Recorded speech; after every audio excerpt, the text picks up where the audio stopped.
Hello world, welcome to the 200th video on my channel where I'm building my own digital assistant named Shane, like Jarvis from the Iron Man movies and comics. As promised, when I first started my channel, every 100 videos I will be posting an update where I kind of explain how close I am to making a real digital assistant. And so that's what today's video is. Please consider subscribing to my channel if you want to continue watching me build my own digital assistant with Python. Like this video and leave a comment and wish me good luck. Now we'll get into my progress, so let's check it out.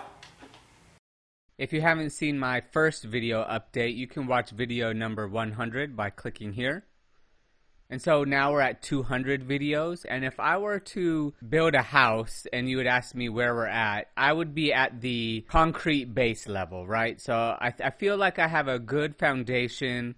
I have over 200 videos of different Python programs and things of that nature that I think I can start really building on from here.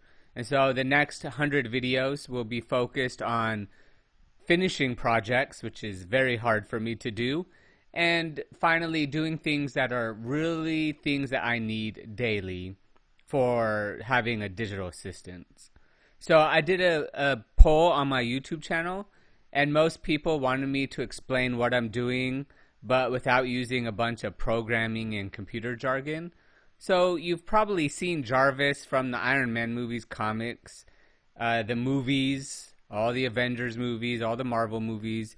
You might have seen it from the cartoons and the comments. So you kind of know what my inspiration is. And so you've also probably used Siri or Alexa or Google. And these are all command-based programs, right? These are all things that you tell it what to do and it does it. And I guess kind of with our tinfoil hats on and our cybersecurity hats, we know that they use this data to sell to companies kind of what we do day to day. And that's how they make money, through advertisements and through selling our data. But these programs don't know you per se, right? They know where we're located. They know certain things, but not you personally. They don't know what you need every day without you setting timers. And it's just not a personal thing. And that's what I'm hoping to create. And so I'm trying to create it all into one program. Kind of with a personality that I choose, whether it's my personal personality or a personality I wish I had as a digital assistant. And so the biggest kind of news that we're dealing with right now, and this was the second topic people asked for, is what about AI tools like ChatGPT, and what impact does that have on your goals? And I'll get into ChatGPT in a second, but it doesn't really affect me at all. It's just not what I'm looking for, right? I need something that needs to control my home, automation that helps me with my finances, that helps me with home automation that's survivable, that I don't have to connect to. It's in my house or it's on me. It can be implemented into like some sort of wearable. Now, I'm not saying an Iron Man suit, but something similar to that. And so that's not what Siri and Alexa is. And those are owned by a different company. Servers, maybe in America, maybe not. ChatGPT, you don't control any of it. And so that's kind of the main difference, is control and purpose. But a lot of people did want to know about ChatGPT, and so let's get into that. All right, so ChatGPT, what is it? It's basically just a chatbot. And so it can't control devices. It can't take over your computer. It's not stealing secrets. It's none of that. It's just a little chat window. If you see to the lower right, you ask it questions. Now, it's probably the most advanced thing that I've seen personally in the AI world. The ability to answer questions, to understand the human language, its answers, the relevancy of what you're asking it to do.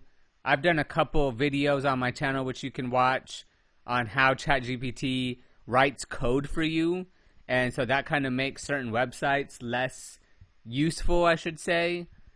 And it helps you troubleshoot coding. It can help with search engine optimization. It can help with consulting. It has a paid service which keeps up to date. And the free one, I think, is from 2021, so current events. It has passed the New York bar exam. There's so many things it has done. But it's only doing that when asked, right? It's not taking control of your home, and it's not doing all the things that I would like it to do. It's not connected to your Internet of Things and your devices. And so ChatGPT is awesome, don't get me wrong, but it's not necessarily in competition with what I'm doing. Now, there is a certain aspect of Shane that we know from the movies where it interacts with Tony Stark or Robert Downey Jr., the actor. And you have a relationship with Jarvis, and it eventually becomes Vision. And that's arguably not how Vision came to be in the comics, but either way. So there is that part of it, which I think I'll definitely need to leverage, is the interaction, the personality, the responses. But that's not the main goal of what I want. I'm okay if it's not a witty banter between me and Shane. But I do know that's what most people think of when they think of Jarvis. So that's really all I have to say about ChatGPT. So let's get into the specifics of what I'm trying to do. So starting with finances. So if you know me, that's a big part of what I do, both professionally and my personal hobbies. And so what I want Shane to do is just kind of help me or even take over my finances. One of the biggest problems to investing and why it's so hard is that our human emotions make it hard to make sound decisions. And I want Shane to help me. And to do that, Shane will consider machine learning, which I've made some videos on. Web scraping will be a big part of it to keep me up to date at all times. And more importantly, keep itself up to date. And I'll go into the next slide of what I'm specifically talking about. Just dealing with all my personal finances. You can buy a lot of apps, but like I said, you're not in control of those apps. You're not in control of what they do with your own data, right? None of us read the terms of service, the user license agreement. We have no idea what information they're collecting on us. And then for a specific example, like stock screeners, which stocks should I buy? Which dividend stocks do I want? What risk am I taking? That kind of stuff. There is an AI tool that's being used by BlackRock, one of the biggest companies, called Aladdin. And that's pretty cool and scary at the same time. And so that's kind of the first and major part of what I'm trying to do. And going clockwise on this slide, the next is hardware. That's kind of my biggest limitation right now. I would like a much powerful computer. And if you want to support me, there's a give button. It's a heart with a $sign in it. I'll take donations. I'm not ashamed to ask for it.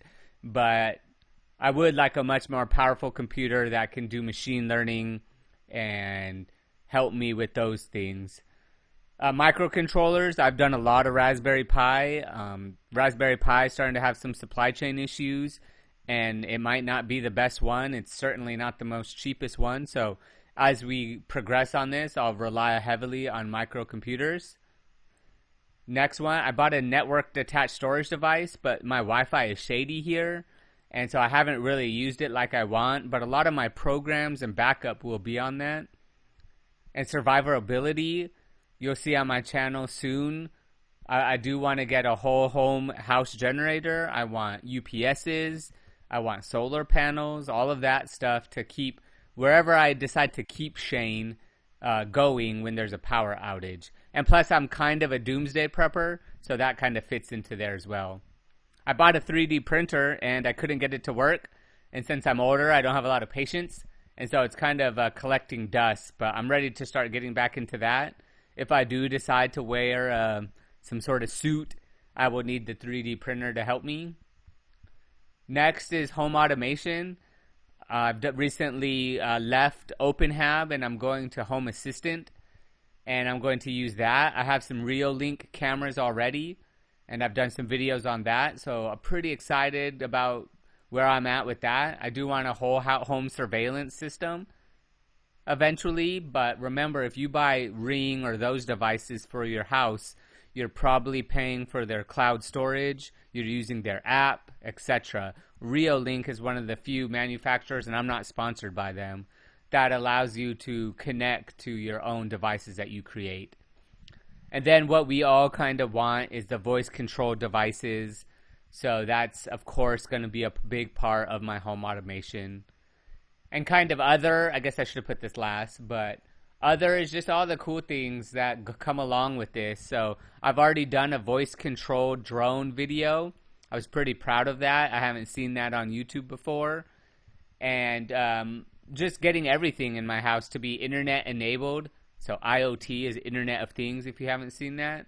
And just being able to control certain devices myself versus having, a multitude of apps that you can buy a Internet of Things device refrigerator, but you need to download that device's app. And then eventually you have like 15 apps, and it's just not consolidated like I want.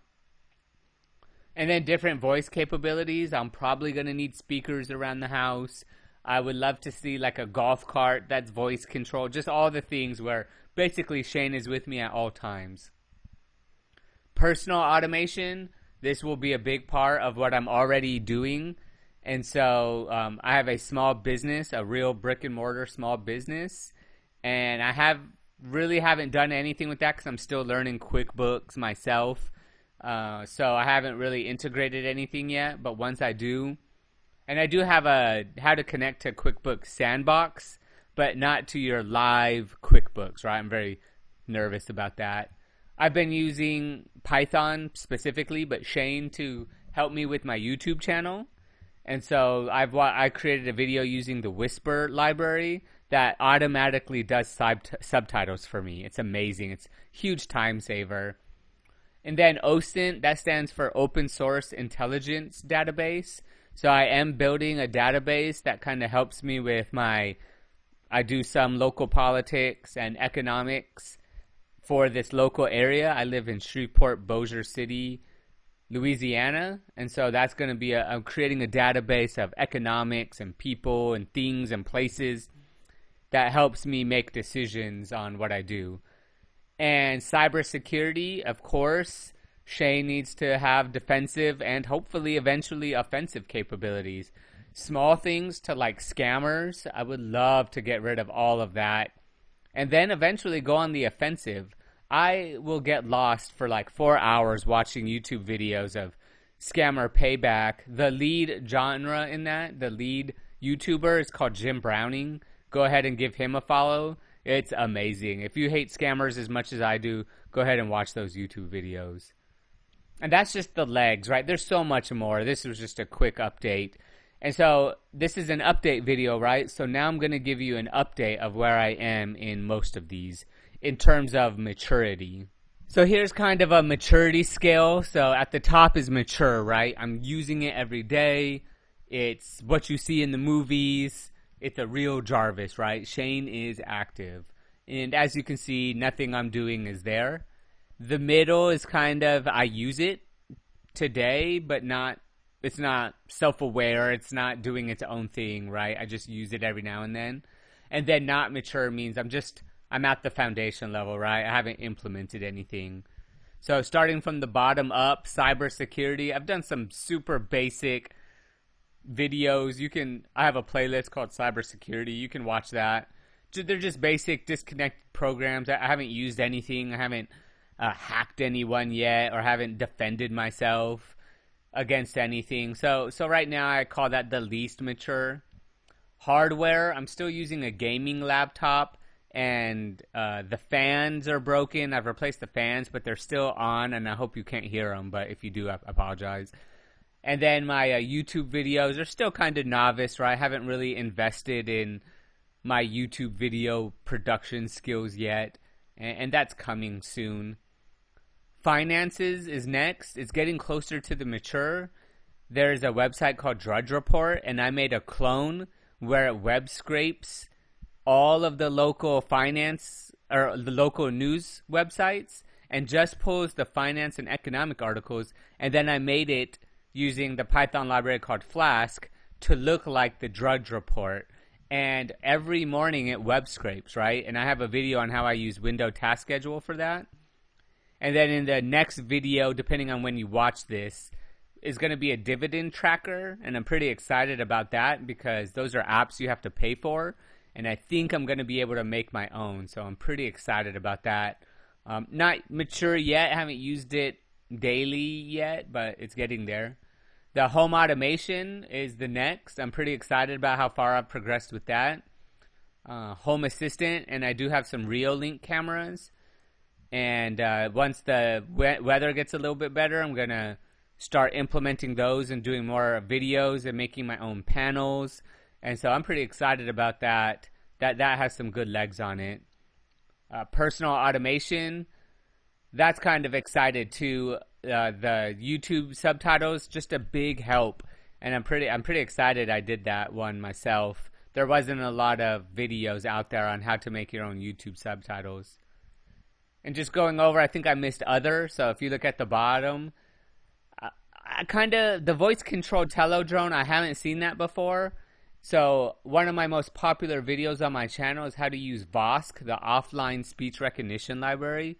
I would say 99% of YouTube videos, Python YouTube videos that say, make your own digital assistant or speech recognition in 5 codes, they're using the Python library literally called speech recognition, and it requires an internet connection. And that's just not how my Shane is going to work. And so I used Vosk. I figured it out. I also installed it on Raspberry Pi, if you want to watch that video. And so that's all, I felt like I'm kind of the leader in that. And so I used the offline speech recognition to put it on my Tello drone. And it's not the most popular video, but people are pretty excited about that as well. And so that's kind of where I'm at right now, and I hope you are interested in this and want to watch me continue building this. And please subscribe to my channel. If you are a subscriber, I apologize if I haven't responded to a troubleshooting. I just get so many comments, people asking for help, that I'm just, with my real life job and being a parent and all of those things, I'm just not able to answer all of them. But I am thinking about, once I hit 10,000 subscribers, starting a Patreon where you can pay and I will help you troubleshoot directly. And so if that's something that interests you, please subscribe. I would love to get to 10,000 subscribers sooner than later. And I really appreciate you watching this 200 videos. Hope you subscribe so you can watch what happens on my 300 video. And thanks for watching. Goodbye, world.